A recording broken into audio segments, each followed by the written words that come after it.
주치의가 반드시 필요합니다. 이런 분들은 하루에도 왔다 갔다 컨디션이 급격히 안 좋아지기도 합니다.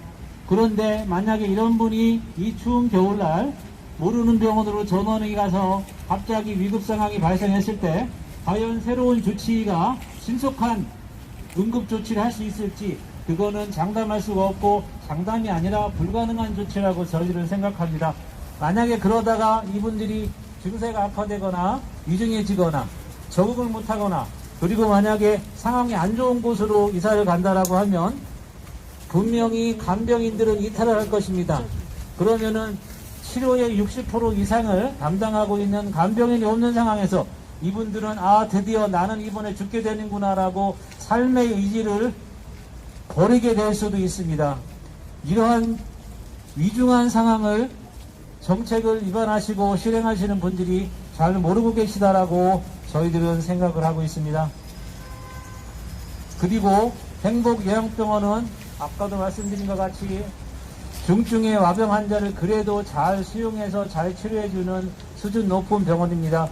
그렇기 때문에 저희들은 그동안 요양난민 생활을 하면서 이곳 행복요양병원으로 들어오기 위해서 1년, 길게는 6개월, 1년을 기다려서 겨우 들어왔습니다.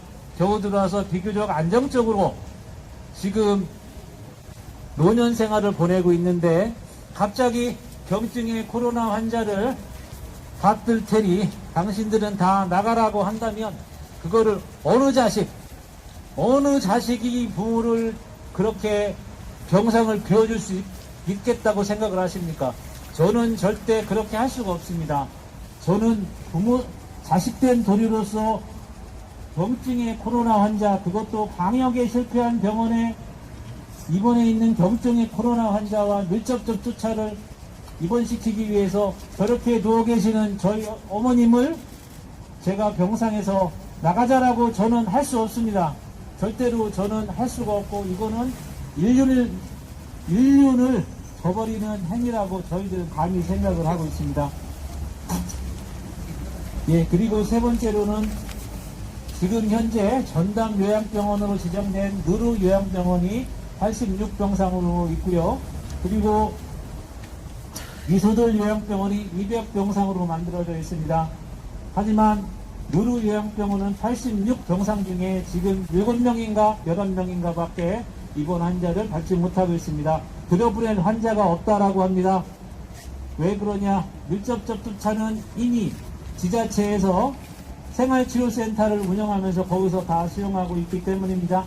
그리고 미소들 병원은 현재 소산도 되고 있지 않고, 소산된다고 하더라도 거기는 200병상이 있습니다. 그렇게 된 경우에 충분한 병상이 있는데도 불구하고 2, 3월달 정부의 방역 실패를 대비하기 위해서 150병상을 추가로 확보하기 위해서 저런 환자분들을 내쫓겠다라고 하는 발상 자체는 너무 비인간적이라고 생각을 합니다.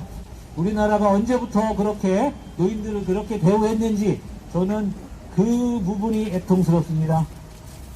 그리고 현재 느루 요양병원조차도 86병상으로 운영하고 11명의 환자밖에 수용하고 있지 못하지만 거기는 모든 의료진과 간병인이 그만뒀습니다.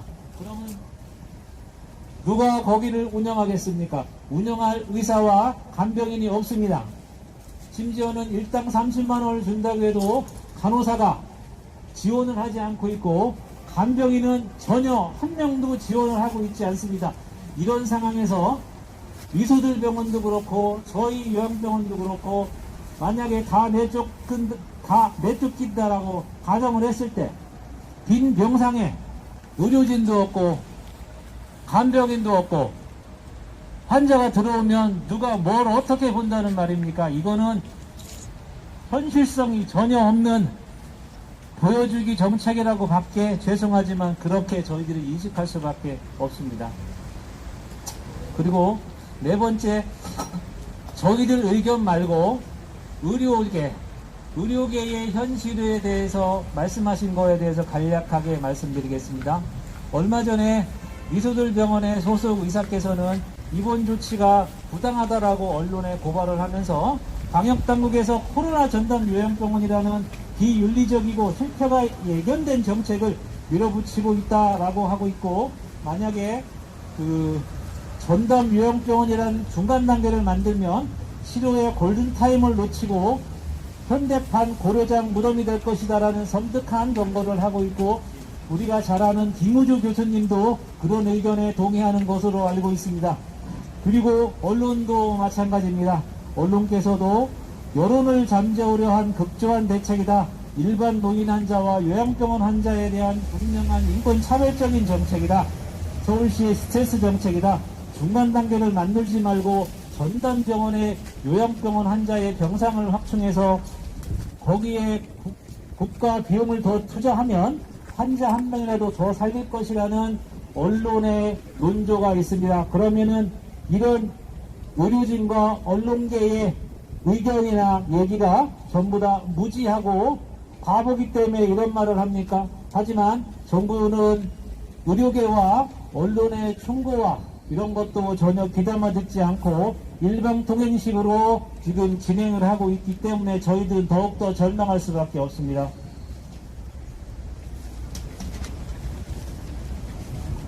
마지막으로 저희들은 이번 조치가 무엇보다도 반인륜적이고 반인권적인 처사라고 생각을 합니다.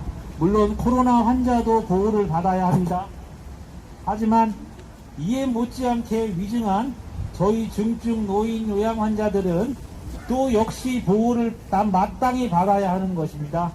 문재인 대통령님께서도 말씀하셨습니다. 코로나 방역 시국에 사회적 약자를 더욱더 보호하겠다라고 하셨는데, 어찌하여 이 서울시와 중수부는 대통령의 말씀을 귀담아 듣지 않고 이렇게 사회적 약자인 저런 노인 아동 환자들을 내쫓고 경증의 코로나 환자와 밀접 접촉자를 수용하겠다라고 하는 정책을 시행할 수 있는지 저는 이해를 할 수가 없습니다. 그리고 두 번째, 이 추운 엄동설안에 그것도 설 연휴가 낀 이 마당에 14일이라는 시간을 두면서 병상을 내어놓으라고 하는 이 정책이 과연 올바른 정책인지 저는 알 수가 없습니다. 어떻게 생각하시는지 그건 국민들께서 판단을 하시리라 저희들은 생각을 합니다. 그리고 세 번째입니다. 코로나 환자를 살리기 위해서 요양병원의 중증 환자를 내쫓는다는 것 자체가 아까도 말씀드렸지만 그거는 저희들은 비정상적인 생각이라고 생각을 하고 있습니다. 그래서 저희들은 어떻게 생각하냐, 이미 전담병원을 많이 만들어 놨고 있습니다.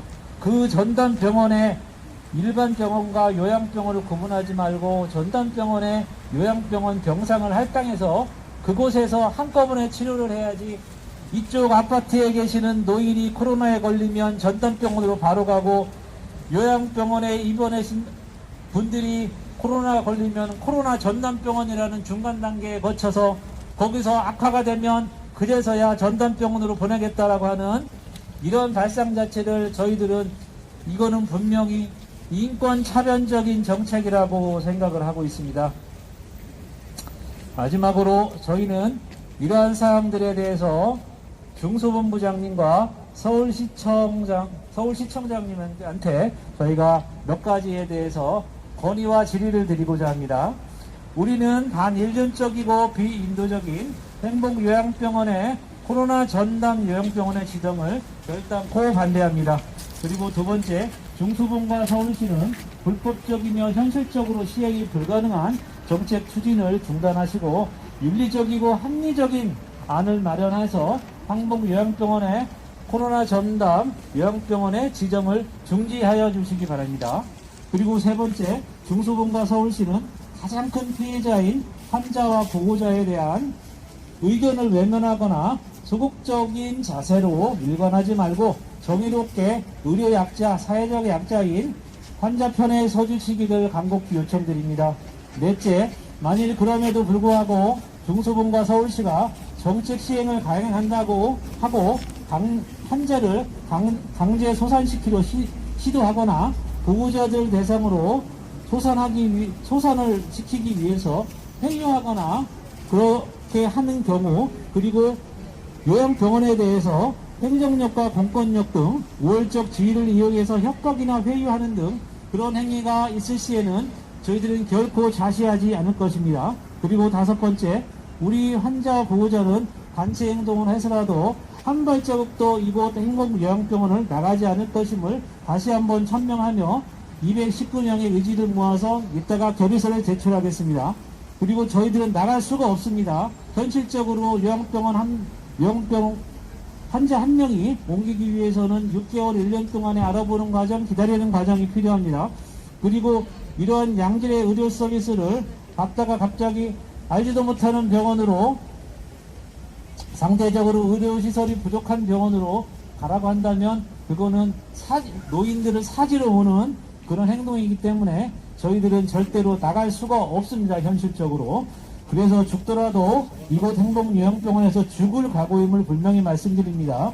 부디 불쌍한 노년을 보내고 계시는 중증 노인 환자의 생명을 가지고 시험하지 마시기를 다시 한번. 올라가다가 죽는다는 주치의의 반대를 무릅쓰고 서울 삼성병원으로 모셔서 더욱 회생시켜서 지금 현재 요양병원에 입원해 계십니다.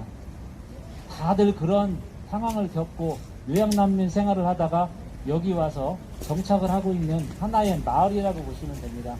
그냥 병원이 아닙니다. 여기는 마을이자 집인 것입니다. 예, 기자님. 그리고 이번에는 세 번째로는 저희가 정부 정책을 물론 매우 죄송하게 반대할 수밖에 없지만 왜 그렇게 반대를 해야 되는 건지에 대해서는 설명을 드렸습니다. 그렇기 때문에 이번에는 저희가 부모님들을 위해서 강곡한 우리 그 서울시장님하고 중수본부장님한테 강곡하게 호소드리는 그런 행위 퍼포먼스를 좀 하겠습니다. 저희 부모님들은 일제강점기에 태어나 해방 6.25 동란 보릿고개 산업화를 거치면서 고생만 하시고 오늘의 대한민국 있게 노력하신 우리 불쌍한 치매 환자, 파킨슨 환자, 뇌졸중 환자 등 중증 노인 환자이십니다.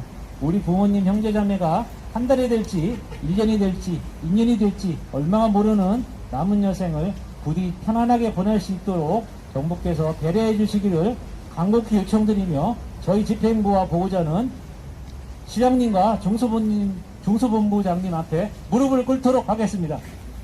자, 무릎 꿇어주십시오.